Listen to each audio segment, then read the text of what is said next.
हिमानी की उम्र 20 साल की हो गई थी। उसके माता पिता को दिन रात उसकी शादी की चिंता लगी रहती। हिमानी का भाई अभी छोटा था और वो 9वीं क्लास में पढ़ता था। ऐसा नहीं था कि हिमानी के लिए रिश्ते नहीं आते थे। रिश्ते तो बहुत आते थे, पर उसकी गरीबी को देखकर सब रिश्तों के लिए ना हो जाती। हिमानी की माँ, मुझे तो लगता है कि भगवान को गरीब के घर बेटी देनी ही नहीं चाहिए। सही कह रहे हो हिमानी के बाबा। लोग ये नहीं देखते कि लड़की कितनी सुंदर है, गुण क्या है। बस सबको ये लगता है कि दहेज में क्या मिलेगा। मुझे दिन रात हिमानी की शादी की चिंता लगी रहती है।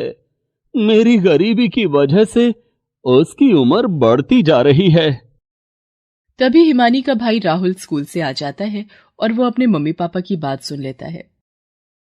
बाबा, यहां पर आपकी गलती है। आपने दीदी को आगे पढ़ने भी नहीं दिया।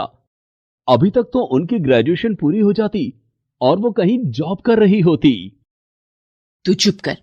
तू नहीं समझता, लड़कियां कितनी भी पढ़ जाएं, संभालना अगला घर ही है ना। तो फिर बैठकर बात सोच क्यों रहे हो? कर दो शादी दीदी की। मां, आज के टाइम में ऐसी सोच कौन रखता है? दीदी पढ़ाई में मेरे से ज्यादा होशियार थी।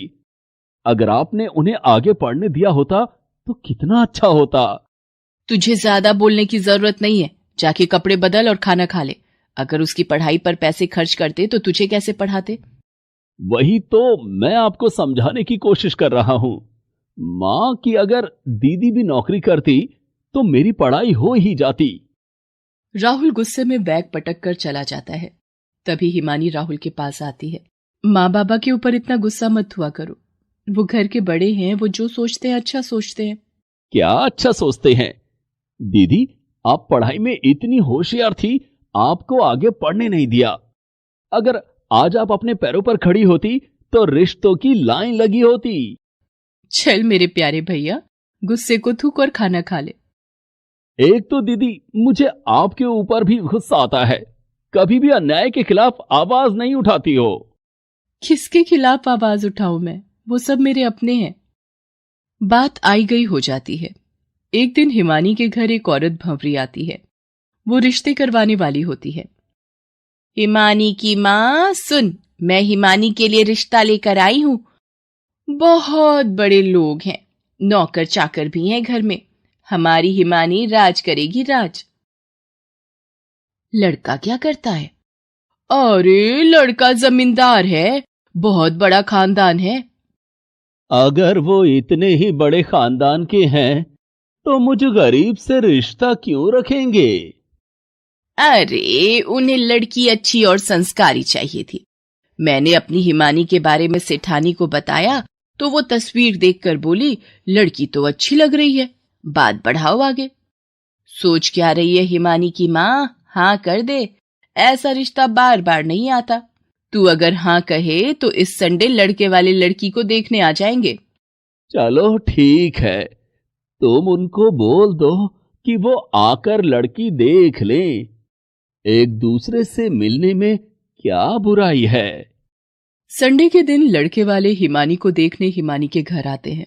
लड़के का नाम सोहन होता है। मुझे तो आपकी हिमानी फोटो में ही पसंद आ गई थी। अब सामने से देखने में भी बहुत अच्छी है। हमारी तरफ से ये रिश्ता पक्का समझिए। वो सब तो ठीक है बहन जी, पर मैं आपको पहले ही बता दूं, मैं दहेज नहीं दे सकता। हाँ, जो बन पड़ेगा वो मैं अपनी बेटी के लिए करूंगा। अरे अरे, आप गलत मत समझना। हम लोग तो खानदानी लोग ठहरे। हम ये दहेज वहेज नहीं लेते। हमें तो बस लड़की अच्छी चाहिए थी, वो हमने देख ली। अब अगले महीने आप लोग शादी की तैयारी शुरू करो। फिर हिमानी के पिताजी हिमानी की शादी सोहन से कर देते हैं। उनसे जितना बन सकता था वो अपनी बेटी को उपहार स्वरूप दहेज दे देते हैं।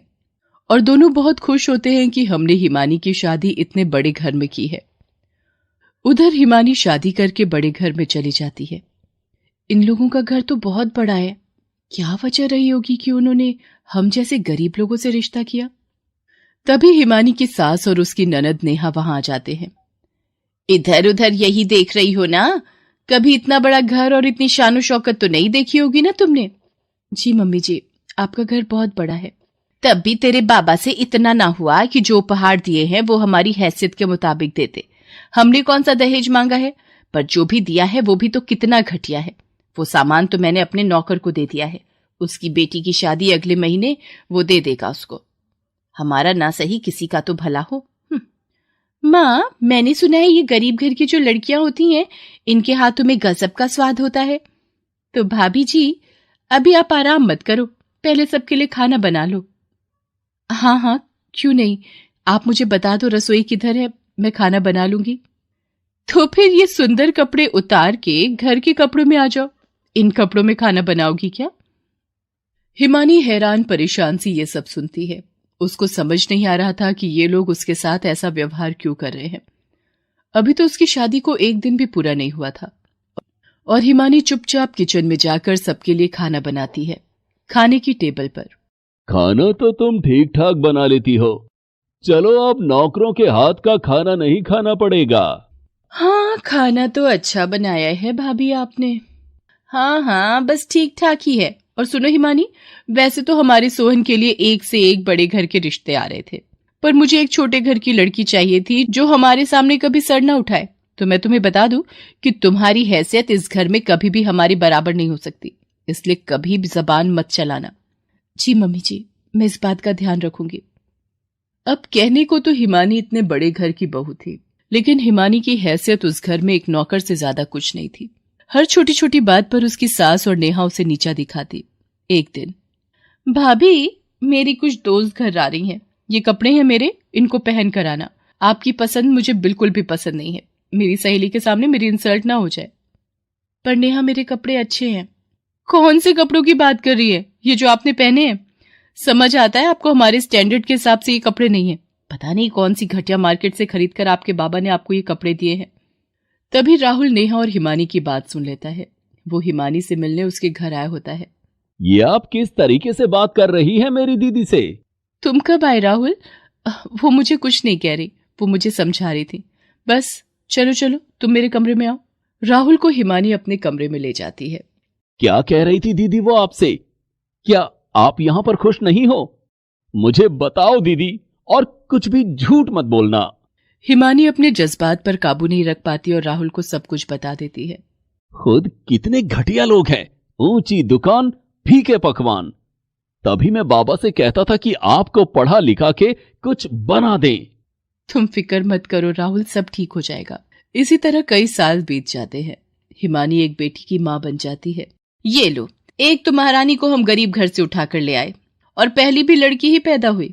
माँ, मुझे पहले लड़का चाहिए था। हिमानी की सास हिमानी और उसकी बेटी दोनों को ही ताने देने लग गई और उनकी बातें सुन सुनकर हिमानी दिन पर दिन कमजोर होने लगी। फिर एक दिन राहुल अपनी बहन के लिए होली के त्योहार के कुछ उपहार लेकर आता है। राहुल वकालत की पढ़ाई खत्म करके प्रैक्टिस कर रहा होता है। दीदी, आप इतनी कमजोर क्यों लग रही हो? क्या ये लोग आपका ख्याल नहीं रखते? नहीं नहीं, ऐसा कुछ नहीं है राहुल, बस कुछ दिनों से तबीयत ठीक नहीं थी तो खा पी नहीं पा रही थी। और बताओ, माँ बाबा सब कैसे हैं? उन लोगों ने तो मेरी शादी करने के बाद मुझसे कभी ढंग से हालचाल तक नहीं पूछा, जैसे कि मैं उन पर बोझ थी। त्योहार पर भी ये सामान भिजवा देती हैं जिसकी कीमत इस घर में कुछ भी नहीं है। उनसे कहो कि मुझे ये सब भिजवाने की जरूरत नहीं है अब। क्या हुआ दीदी? आज मुझे आप बहुत ज्यादा परेशान लग रही हो। हाँ राहुल, मैं परेशान हूँ। मेरा कोई कसूर नहीं था कि मैं गरीब घर में पैदा हुई। मैं पढ़ाई में अच्छी थी। अगर माँ बाप मेरे ऊपर ध्यान देते तो मैं कुछ न कुछ कर लेती। इस तरह यहाँ पर एक गरीब बाप की बेटी बनकर जिल्लत नहीं सह रही होती। वो तो चैन की नींद सो जाते होंगे ये सोचकर कि बेटी को बड़े घर में ब्याह दिया। पर वो बेटी खुश है या नहीं है, उन्हें कोई फर्क नहीं पड़ता। राहुल अपनी बहन का दुख बहुत अच्छे से समझ रहा था। तभी वो हिमानी से कहता है, दीदी, तुम अपना सामान पैक करो और गुड़िया को उठाओ। जहां तुम्हारी कदर नहीं है वहां रहने की जरूरत नहीं है। तुम मेरे साथ चलो, अपनी पढ़ाई पूरी करो। ऐसा नहीं होता राहुल, अब मेरी किस्मत यहीं पर ही लिखी हुई है। जैसे भी हालात हो मुझे यहीं रहना होगा। किन हालातों की बात कर रही हो दीदी? हालात बदलना इंसान के हाथ में होता है। तब मैं तुम्हारे लिए कुछ नहीं कर सकता था। लेकिन आज मैं तुम्हारे साथ खड़ा हूं। जिस घर में दो दो औरत एक औरत की परेशानी नहीं समझ सकती, वहां पर कभी कुछ अच्छा नहीं हो सकता। तभी सोहन वहां आ जाता है और राहुल और हिमानी की बातें सुन लेता है। हाँ हाँ, सोच क्या रहे हो? ले जाओ अपनी बहन को यहां से। एक तो गरीब घर की, ऊपर से पहली बेटी पैदा कर दी। राहुल गुस्से में अपनी बहन का हाथ पकड़कर उसकी बेटी को लेकर वहां से चला जाता है। घर आकर वो सारी बात अपने माँ बाबा को बताता है। ये क्या किया राहुल तूने? लड़की की शादी के बाद उसका ससुराल ही उसका घर होता है। हमसे जो पन पड़ा हमने इसकी शादी में किया। तो इसमें दीदी का क्या कसूर है कि वो आपके घर में पैदा हुई? और मेरी एक बात आज कान खोल कर सुन लो। दीदी अब यहीं रहेगी और अपनी पढ़ाई पूरी करके अपने पैरों पर खड़ी होगी। और इसके आगे मुझे कुछ नहीं सुनना। दीदी का सारा खर्चा मैं खुद उठा लूंगा। इस बात को गुजरे हुए पूरे 6 साल हो गए। आज हिमानी एक प्राइवेट स्कूल में टीचर है और अच्छी खासी सैलरी लेती है। अपनों और अपनी बेटी का ख्याल रखती है। राखी का त्योहार होता है और हिमानी राहुल के हाथ पर राखी बांधते हुए, राहुल मेरे भाई, सच में तुमने एक भाई होने का फर्ज अदा किया है और ये राखी बांधते हुए मुझे तुम पर बहुत गर्व महसूस हो रहा है। गरीब का smart TV. Birju e rickshaw चलाता था और उसकी पत्नी ललिता दूसरे घरों में काम करने जाया करती थी। बिरजू का 6 साल का बेटा दीपक सरकारी स्कूल में पढ़ने जाया करता था। हम दोनों की कमाई से घर का गुजारा किसी तरह से चल जाता है। जी आप सही कह रहे हैं, लेकिन हमें किसी और चीज की जरूरत भी नहीं है। तुम ठीक कह रही हो ललिता। बस हमारा बेटा दीपक किसी तरह से पढ़ लिख जाए तो वो नौकरी कर सकेगा और हमसे अच्छी जिंदगी जी सकेगा। दोनों बेहद कम पैसों में ही अपना गुजारा चला करके भी खुश थे और सुखी जीवन बिता रहे थे। बिरजू सुबह सुबह रिक्शा लेकर सवारियों की तलाश में निकल पड़ता था और ललिता दीपक को स्कूल भेजकर अपने काम पर चली जाती थी। अरे ललिता, जल्दी से खाना दे दो, रिक्शा लेकर निकलना है। अभी लाती हूं। ये दीपक भी ना अभी तक सोकर नहीं उठा है, उसे स्कूल के लिए तैयार होना है। आप जरा दीपक को जगा दीजिए। बिरजू दीपक को जगाने के लिए जब उसे हाथ लगाता है तो अरे, इसे तो बहुत तेज बुखार है। अरे, इसे तो सच में बहुत तेज बुखार है। अब मैं काम पर कैसे जाऊंगी? आज काम पर जाना बहुत जरूरी है। मालकिन ने जल्दी बुलाया है। तुम मालकिन से फोन करके छुट्टी ले लो। ललिता मालकिन को फोन करती है। मालकिन, आज मेरे बेटे की तबीयत बहुत खराब है, क्या मैं छुट्टी कर लूं? छुट्टी करनी है तो अपना हिसाब कर लो और कल से काम पर मत आना। तुम्हें कहा था कि आज काम पर आना जरूरी है और तुम बहाने बना रही हो। नहीं मालकिन, मैं काम पर आ रही हूं। इसे घर पर अकेला छोड़कर कैसे जाऊं? इसे आज अपने साथ लेकर चली जाओ। ललिता दीपक को बुखार की दवाई खिलाकर उसे अपने साथ काम पर ले गई। मालकिन, ये मेरा बेटा दीपक है। आज इसे बहुत तेज बुखार है, इसलिए स्कूल नहीं गया। घर पर इसकी देखभाल करने वाला कोई नहीं था, इसलिए मैं इसे यहां ले आई। मैंने इसे बुखार की दवाई खिला दी है। आपको इससे कोई परेशानी नहीं होगी। ठीक है, इससे कहो ड्राइंग रूम में जाकर बैठ जाए और तुम किचन में जाकर खाना बना लो। आज घर में मेहमान आने वाले हैं। ठीक है मालकिन। दीपक ड्राइंग रूम में जाकर सोफे के नीचे बैठ जाता है। वहां मालकिन की 5 साल की बेटी निकिता सोफे पर बैठकर स्मार्ट टीवी पर कार्टून शो देख रही थी। दीपक भी वहां बैठकर कार्टून शो देखने लगा। कार्टून शो देखकर दीपक को बहुत मजा आ रहा था और वो भूल गया कि उसकी तबीयत भी खराब है। चल दीपक, काम खत्म हो गया, अब घर चल। माँ, थोड़ी देर और टीवी देखने दो ना। नहीं बेटा, मालकिन गुस्सा करेंगी। दीपक मन मारकर मां के साथ घर जाने लगा, लेकिन उसकी नजरें लगातार स्मार्ट टीवी पर चल रहे कार्टून शो पर ही टिकी थी और वो पीछे मुड़कर बार बार टीवी की तरफ देख रहा था। ललिता उसका हाथ पकड़कर उसे अपनी ओर खींचती है। बेटा, घर चल। माँ, हमारे घर में स्मार्ट टीवी क्यों नहीं है माँ? मुझे भी स्मार्ट टीवी पर कार्टून शो देखना है। बेटा, हमारे पास इतना पैसा नहीं है कि हम स्मार्ट टीवी खरीद सकें। तेरे पापा और मैं जितना कमाते हैं उससे हमारा सिर्फ गुजारा ही हो सकता है। तू सिर्फ अपनी पढ़ाई पर ध्यान दे। 2 दिन के आराम के बाद दीपक जब स्कूल जाता है। अरे यार, तूने शिवा की नई फिल्म देखी? क्या कमाल की फिल्म है, देखकर मजा आ गया। तूने कहाँ देखी? अरे घर पर, मेरे घर में स्मार्ट टीवी है ना, हम सब कुछ अपने स्मार्ट टीवी पर देखते हैं। फिल्में, कार्टून शो और बच्चों के डांस धमाल वाला प्रोग्राम, सब कुछ स्मार्ट टीवी पर देखते हैं। लेकिन मेरे घर में तो स्मार्ट टीवी नहीं है। अरे, तेरे घर में स्मार्ट टीवी नहीं है? ये कहकर कृष्णा हंसने लगता है और दीपक का मजाक उड़ाने लगता है। ये सब दीपक को बहुत बुरा लग रहा था। तू अपने पापा से बोल, तेरे लिए एक स्मार्ट टीवी खरीदेंगे। ठीक है, मैं आज ही पापा से बोलता हूँ। शाम को दीपक जब स्कूल से घर आया तो होमवर्क करने में उसका मन नहीं लग रहा था। क्या बात है, आज तेरा पढ़ाई में मन क्यों नहीं लग रहा है? माँ, मुझे अपने घर में स्मार्ट टीवी चाहिए। क्या स्मार्ट टीवी? तू क्या करेगा स्मार्ट टीवी का? मेरे सारे दोस्तों के घर में स्मार्ट टीवी है, वो उस पर फिल्में, कार्टून शो और दूसरे प्रोग्राम देखते हैं। माँ, मुझे भी स्मार्ट टीवी पर अपने पसंद के प्रोग्राम देखने हैं। बेटा, अपनी पढ़ाई लिखाई पर ध्यान दो, पढ़ लिख कर कुछ बन जाओ, फिर अपनी कमाई से स्मार्ट टीवी खरीद लेना। हमारी इतनी कमाई नहीं है। मैं और तुम्हारी माँ दिन रात बस इसलिए इतनी मेहनत करते हैं ताकि तुम्हारी परवरिश में कोई कमी न रह जाए। हाँ, तो परवरिश में कमी तो है ना।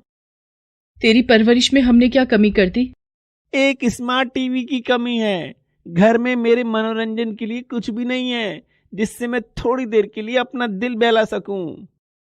बिरजू और ललिता अपने बेटे की बात सुनकर उदास हो जाते हैं। उन्हें पता था कि उनके पास इतने पैसे नहीं हैं।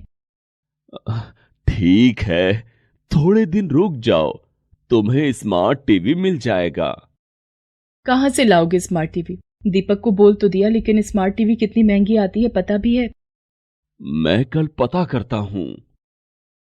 अपने बेटे की ख्वाहिश पूरी करने के लिए दूसरे दिन बिरजू एक टीवी के शोरूम में जाता है। क्या चाहिए आपको?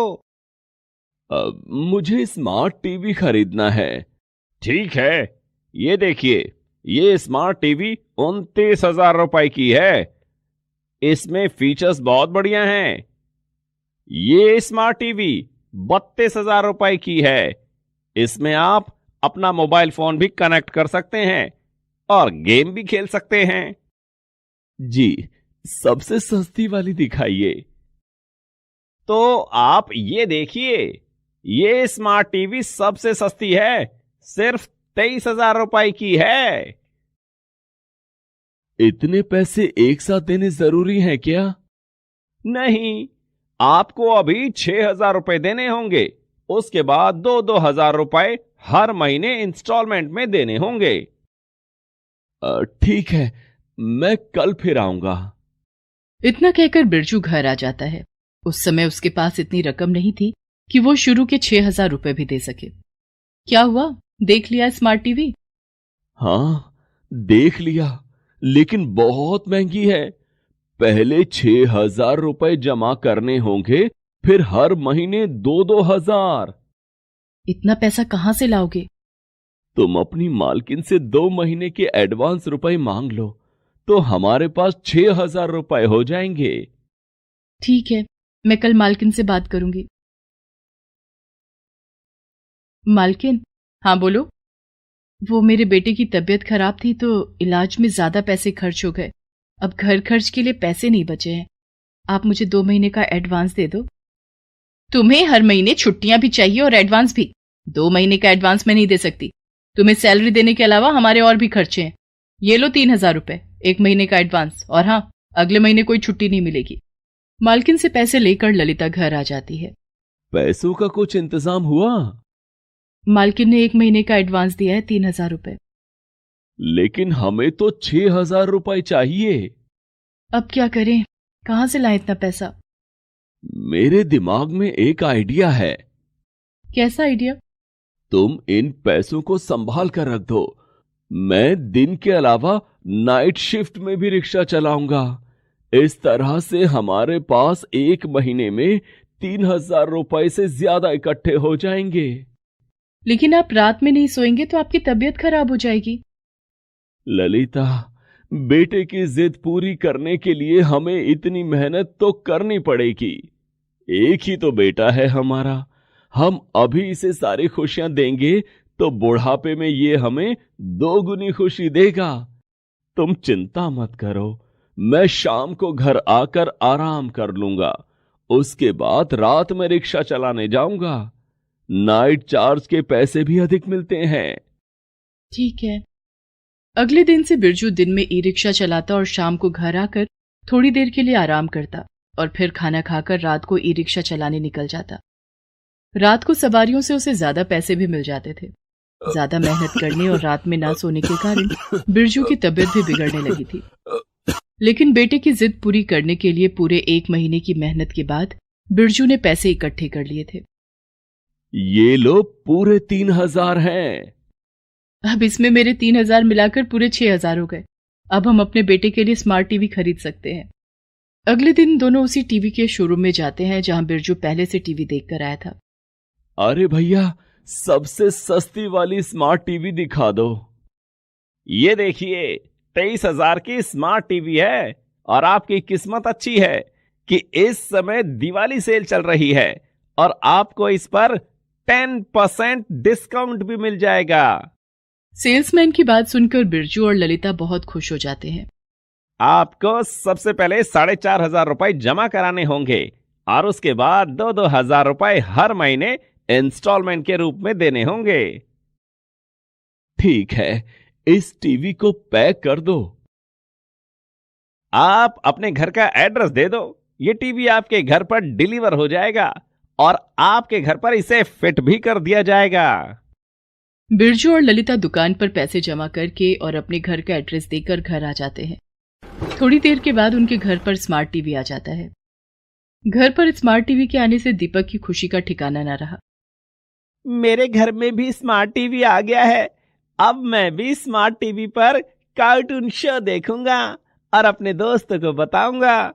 मैं स्मार्ट टीवी पर गेम भी खेलूंगा। अपने बेटे को खुश देखकर बिरजू और ललिता की आंखों में खुशी के आंसू छलक आते हैं। Please subscribe this channel.